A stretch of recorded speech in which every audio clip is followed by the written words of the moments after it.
Good morning. I'm Tony Wakefield, and this is Grace Center's Thought of the Day. Back in August 2015, Nashville was host to a conference called The Voice of the Apostles. One of those apostolic voices was Leif Hetland. He had this to say: "In the coming season, it's going to be important to learn the hard work of rest." And when I heard that got my attention. And recently in this season of pandemic and isolation, I've been thinking about that and the hard work of rest.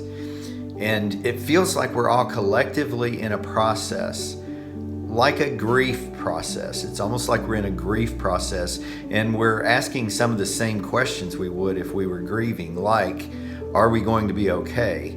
Are we going to get through this or over this? What am I supposed to be doing? And then we're asking questions about meaning. What does this all mean? What is this unto? What are we supposed to be learning from this? And as I ask those questions, I can feel in my brain and my spirit, I can feel them becoming not restful.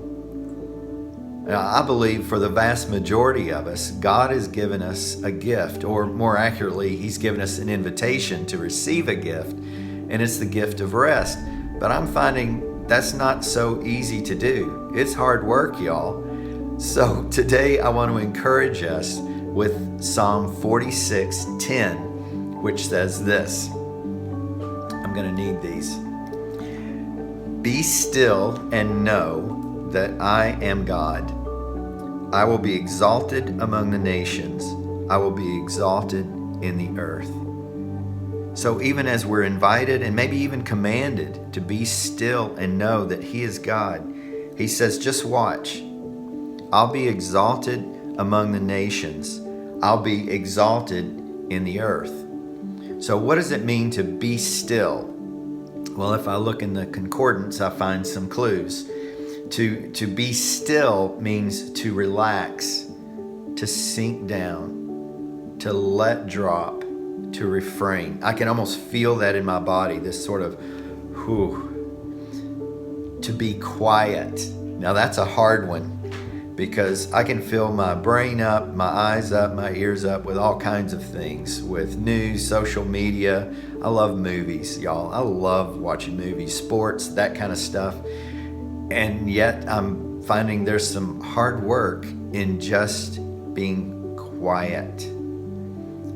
And then to be still also means to show oneself some slack.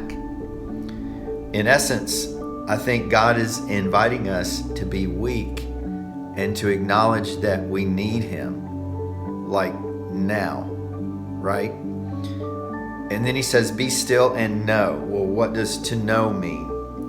It means to perceive and see, to find out and discern, to know by experience. I like that one. To know a person intimately, to be revealed, and to make oneself known or to be perceived. And so there's this place where we're invited to be still and quiet and weak, and so that we can perceive, experience, and intimately know what the beginning of Psalm 46 is all about. I'd love to read that to all of us. Here we go. "God is our refuge and strength, an ever-present help in trouble.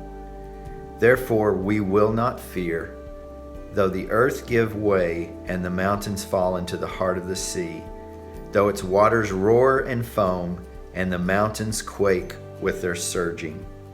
There is a river whose streams make glad the city of God, the holy place where the Most High dwells.